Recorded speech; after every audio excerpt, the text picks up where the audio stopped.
Just all the medieval squares, central squares, were round form, and this one was built according to a strict plan from the very beginning. It was a square, just a rectangular square with 8 streets coming from her.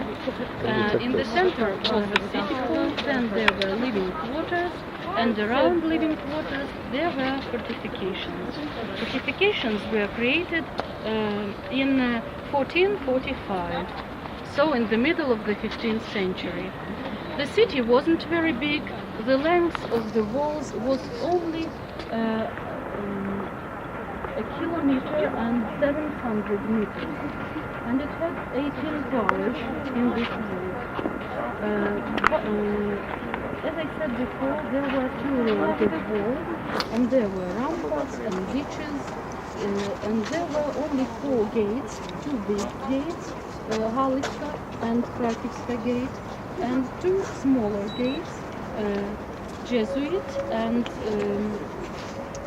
Bosatska and Jesuitska gates. So that they were the only entrances to Lviv. And one of the uprising was Brest. 400 prisoners, Cossacks from that uprising, were imprisoned in the basement of the arsenal and used as builders for the city. And after they built some buildings, they were distributed between the cities of Galicia and executed. This museum is very interesting because it contains both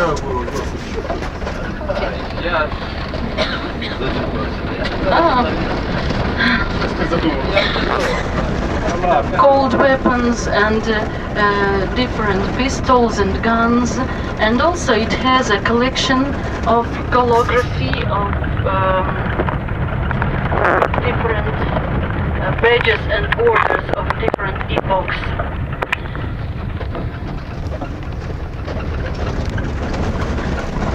On the left there is the main office of the fire office.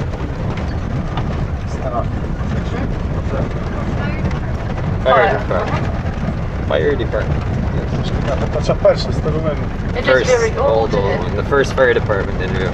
To the right, you can see the rosy building. It is the University of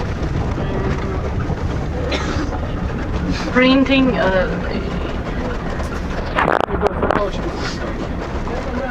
Ми можемо тут вийти. Ви заїдете. Ні, там що, ми тут не ходимо. А, ви тут хочете до Арсеналу зразу, так?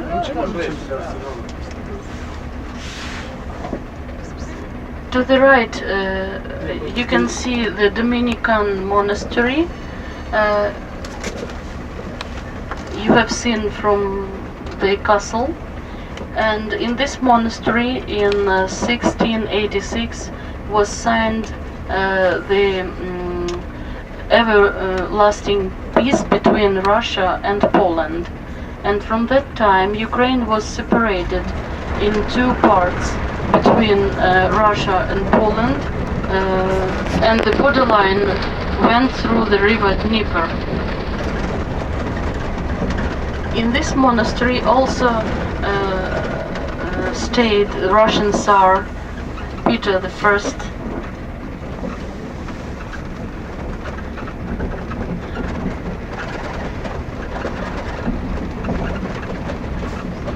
To the left you see the gunpowder tower.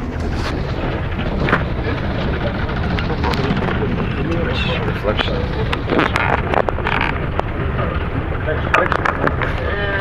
So now I will tell you about it. We are standing at one of the old towers of the city wall.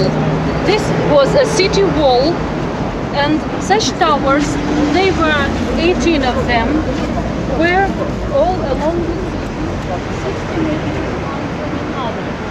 And the operation of craftsmen had to protect these towers when enemies come to the city and try to attack it. So this place is very interesting because this church, as I told you, it is a church of Assumption of Holy Virgin. It was a Ukrainian church, and in this church there was a Ukrainian fraternity that was specially created to protect Ukrainian culture, religion and language. And the member of this fraternity was a refugee from Russia, a famous first printer of the books in Ukraine, Ivan Fedorov. In 1572 he ran away from the Russian Tsar Ivan the Terrible, and he took with him all the necessary things to print books. So here in 1574 he first printed the Ukrainian books Apostol and Bukvar. It means ABC alphabet. What? So this is a king's arsenal with such arts, and that is the Dominican monastery and cathedral. That is a small copy of Roman St. Peter's Church, St. Peter's Cathedral at Rome. And that way we see the red building, and we are going there. That is an arsenal, city arsenal.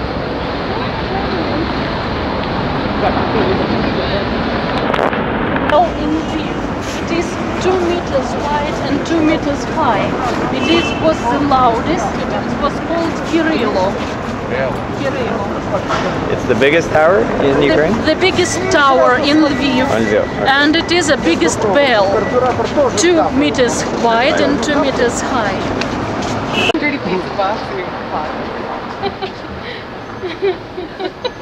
The outside good clean.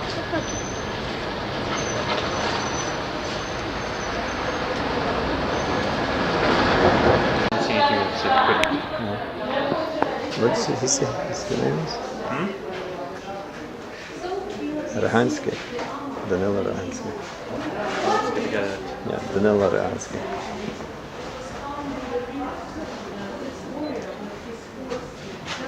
Take the camera? No, you took it from me. 6 гривень треба платити. У нас платні подобається.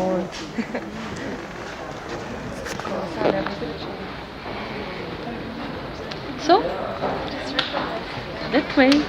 The guy holding it was only 4 feet tall.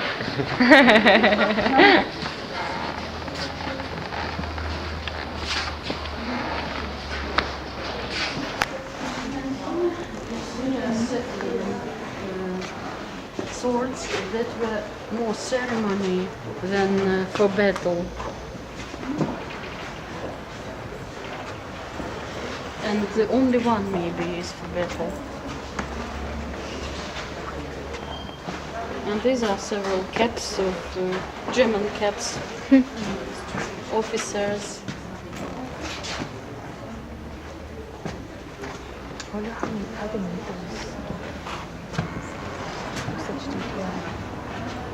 This is infantry. This is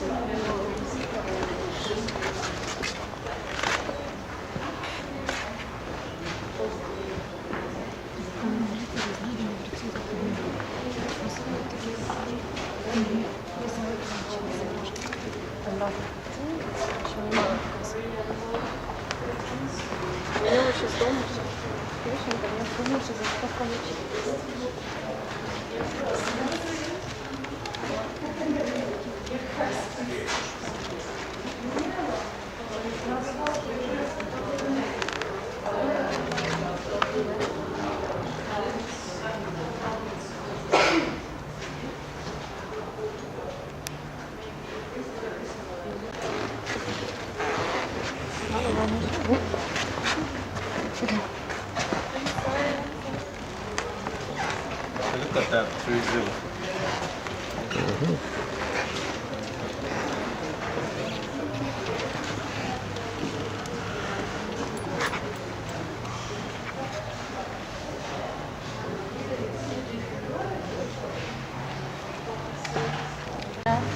Indonesia, Sudan, Venetia, and Northern Africa.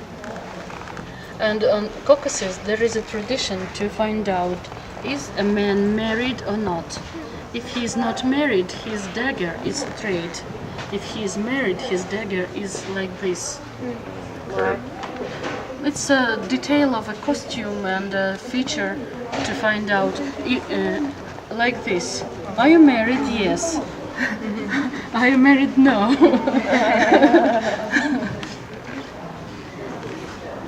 In case a soldier wanted to pick one up. Pick up a maiden. This is a Venetian dagger, like Romeo and Juliet.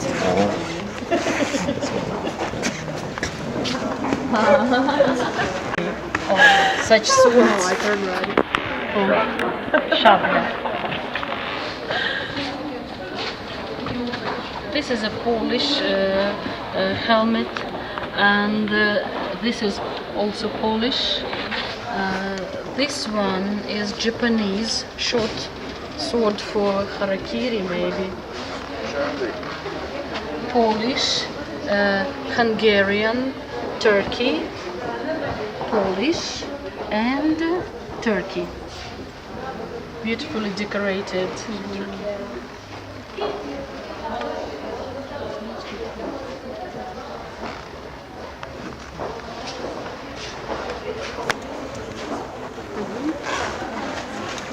And these are shabli or swords of 18th, 19th century, Austrian in the center, Polish, Russian,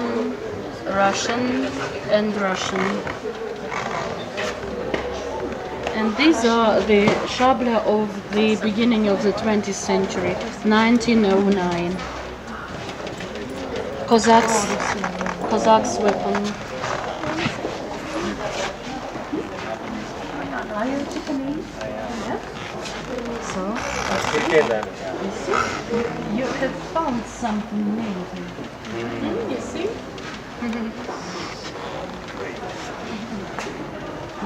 Is it for harakiri? That size could be yes. Well, no, that's a little bit longer. So usually you do shorter. Nice size to use it. Is that a little bit? It is so-called yatahan, and they have a special shape to make wound more effective. They are curved like this. They are not very straight, you see, and such shape gives the opportunity to injure an enemy very strong. And this is shield, which is made of grapes branches and waved with a silk. From Turkey? It is Turkey weapon. Japanese weapon. The panzer, the armor is made of blue leather, and it is soft and flex. That is why it is very difficult.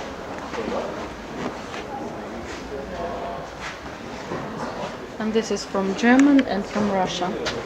You see how small were people that time.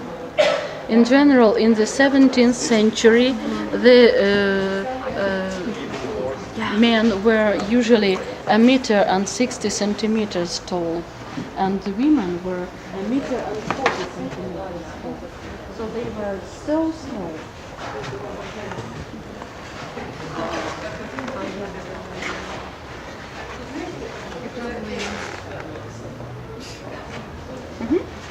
So women were like this, and men were like this. That's why in the buildings of the time, so low power and armor, both, and armor and symbols of power. This is a pernach, a symbol of a canal, and also these are pernach. It's such a stick, a symbol of the power of the canal. And these weapons are made to injure metal armor of the nights. And this is a ceremony. Simcan, African weapons. Oh, wow. This is South Africa, Zulu weapon. This is Northern Africa, Eastern Africa. And this is made of leather, I believe. The peasants wore in German and like this. Some of them are remade from the agricultural remnants or instruments. For example, this is called Morgenstern, morning star. It was a weapon of the peasants who attacked their masters sleeping in their beds. So it was a morning. А як буде штик або багнет? Bayonet. Bayonet. So bayonets of different type. France, German, Austria, Russia, German. Would like to drive an elephant, you would take that upper thing to drive an elephant. With the hooks. Kind of has a hook. It's a hook to show the elephant to turn to the left or to the right.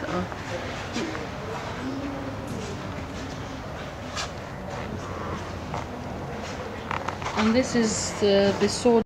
Sword from Nepal. Crossbow. Crossbow. Bow. Crossbow? Yeah. I see. So crossbow for hunting. Oh, battery's still okay, just the tips right What time I don't know if I period got would stuff these be in from? here, speed tape on The there. time period would the guns be from? It is 17th century,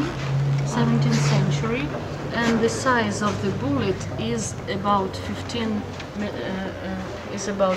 millimeters, 13 millimeters, 12 millimeters. So like this maybe. And this, then it turns and straps on the kill of the gun. It is not real. And there are some pistols.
Maybe for bullets and something like that. Ukrainian weaponry.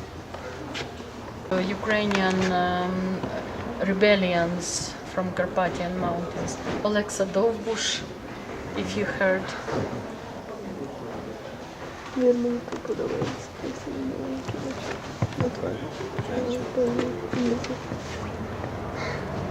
Toy. Toy.